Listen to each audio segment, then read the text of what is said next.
Friends, আমার ছোট্ট চ্যানেলে সকলকে স্বাগত।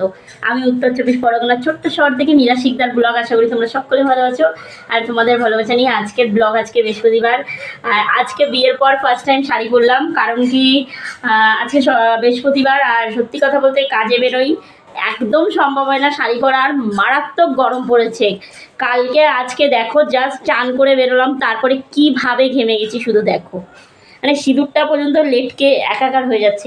তো যাই হোক, আজকে সম্পূর্ণ ভিডিওটা রইলো তোমাদের কাছে পুজো নিয়ে। আজকে বৃহস্পতিবারে মায়ের পুজো দিতে যাচ্ছি, যেহেতু বিকেলে কাজে যাই। অনেকটা পরিমাণে আমার লেট হয়ে গেছে, এখন ঘড়িতে বাজে 8:45।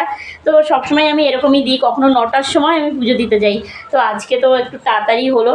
তো যাও, চলো দেখা যাক আজকের পুজো। আর আমাকে শাড়ি পরে কেমন লাগছে সবাই কমেন্ট করে জানিও। হ্যাঁ, একটু মোটা হয়ে গেছি, আগে এতটা মোটা ছিলাম না, বিয়ের আগে ছিলাম না, বা মাঝখানে একটু রোগা হয়েছিলাম, আবার দেখো মোটা হয়ে গেছি কতটা। যেহেতু আজকে বৃহস্পতিবার, তাই এই যে আজকে দিয়ে শুরু করে দিলাম আলতা পড়া। এটা হচ্ছে আমাদের বিয়ের প্রথম বৃহস্পতিবার। আগে তো বিয়ে হয়েছিল শুক্রবারে, মানে বিয়েটা হয়েছিল শুক্রবারে, তার জন্য আজকে বৃহস্পতিবার পড়েছে। তো যাই হোক, কুকুমণি আলতাটা দারুণ, সত্যি খুব ভালো আলতা। আমি বিয়ের দিন পরেও ছিলাম, এত জল ঘেটেছি তাও কিন্তু আমার আলতা ওঠেনি। তো আজকে আবার পরবো।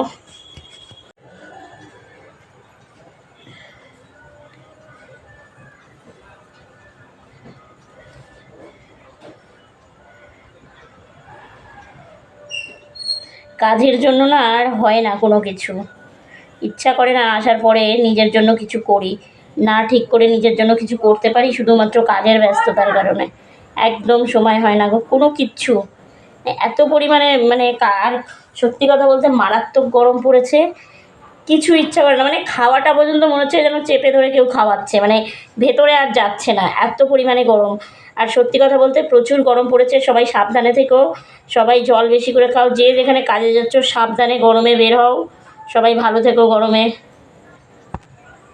শাঁখ বাজে উলুর ধ্বনি, আজকে কোজাগরি, পাই পাই ঘরে ঘরে কমলা সুন্দরী, এলো কমলা সুন্দরী। শাঁখ বাজে উলুর ধ্বনি, আজকে কোজাগরি, পাই পাই ঘরে ঘরে কমলা সুন্দরী, এলো কমলা সুন্দরী। আমার সোনা মা, এটা আমার সোনা মা। এই তো সেদিন মায়ের সাথে, আজকে একা একা।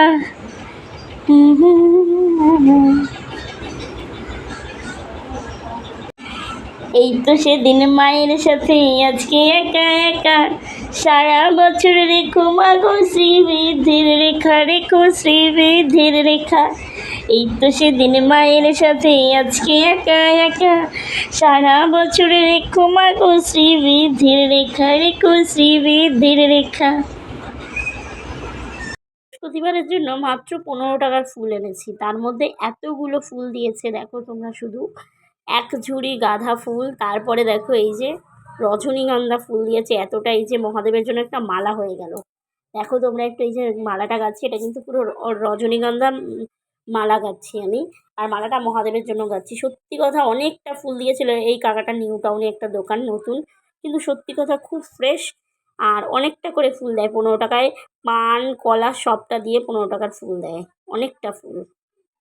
আপনার এই নকশা জুড়ে মায়ের শিশু মাখা, আদর করে মায়ের আসনিতে রাখা আছে, আসনিতে রাখা। শাঁখ বাজে উলুর ধ্বনি, আজকে কোজাগরি, পায়ে পায়ে ঘরে ঘরে কমলা সুন্দরী, এলো কমলা সুন্দরী।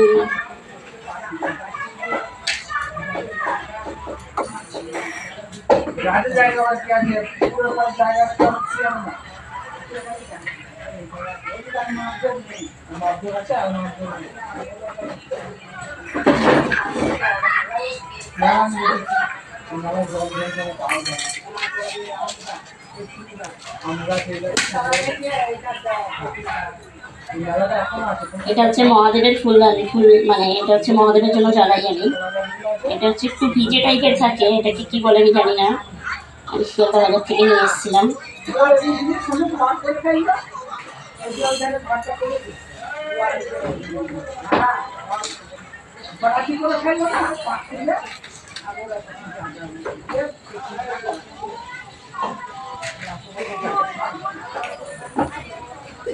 এটা সব ভিডিও করে দিতে পারবো, আমি কেন করছি না।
লক্ষ্মী দেবী বামে ফুরি খুশি নারায়ণ কহিতেছে নানা কথা সুখে আলাপন কালে বিনা করে আসে মনিবার নারায়ণের সাক্ষাতে করিয়া বিস্তার তারপরে করো জয় করিয়া প্রণতি কহিলেন নারদ মণি নারায়ণী প্রতি কহো মাতাই তোমার কহো মাতাই কেমন তোমারও বিচার চঞ্চলা চপলা প্রায় ফিরে দাঁড়ে দাঁড় পলকের তরে তব নাহি কোনো স্থিতি মর্তবাসী সদা তাই ভুগেছে দুর্গতি সতত কুকিয়ারত নরনারীগণ অসুস্থ যাতনা পায় দুর্ভিক্ষ ভীষণ অন্নাভাবে শীর্ণকাল বলহীন দেহ ক্ষুধা কষ্ট আত্মহত্যা করিতেছে কেহ অতি প্রিয় প্রাণাধিকা পুত্রকন্যাগণে করিতেছে পরিত্যাগ অন্যের কারণে বল বল বল দেবী কি পাপের ফলে ভীষণ দুর্ভিক্ষ সদা মর্তবাসী জলে কমলা ব্যথিত হয়ে দুঃখিত অন্তরে কহিলেন তারপরে খুনমুনিবরে নরনারী দুঃখ পায় শোকেরও বিষয় দুষ্কৃতির ফল ইহা জানিবে নিশ্চয় চঞ্চলা আমারও নাম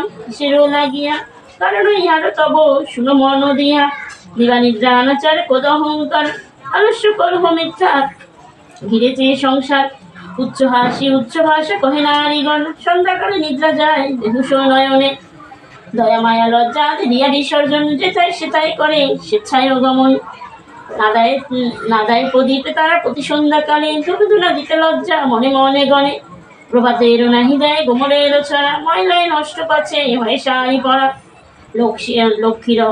লক্ষ্মী অংশে নারী জাতি করিয়া সৃজন পাঠাইতেছে মূর্তধামে সুখেরও কারণ বৃথায় সুখেতে তারা ভুলিয়া আমায় অকার্য কুকার্য করি সময়ও কাটায় শ্বশুরে শাশুড়ির প্রতি নহে ভক্তিমতী বাক্যমান বর্ষে সদা তাহাদেরও প্রতি স্বামী আত্মীয়গণে না করে আদর থাকিতে চাহে গো সদা হয়ে স্বতন্ত্র লজ্জা দ্বিগুণ যত নারীরও ভূষণ শরীর হইতে তারা করেছে বর্জন অতিথি দেখিলে তারা কষ্ট পায় মনে স্বামীর আগ্রেতে খায় যত নারীগণে পতিরে করেছে হেলা না শুনে বচন সারিয়াছে গৃহস্থল ছেড়েছে রন্ধন পুরুষের পরিহাসে কাটায় ওর সময় মিথ্যা ছাড়া সত্য কথা তবু নাহি কয় সতত তাহারা মনে করে জ্বালাতন চপলারও প্রায় তাই ফিরে দাঁড়ে দাঁড় ইষ্টাদেশে হিংসাপূর্ণ মানব হৃদয় পরশ্রী কাতর চিত্র কুটিলতাময় দেবদীর যে ভক্তিহীন তুচ্ছ গুরুজন সর্বদা আপন সুখ করে অন্বেষণ রসনা তৃপ্তির হেনু অভক্তের ভক্ষণ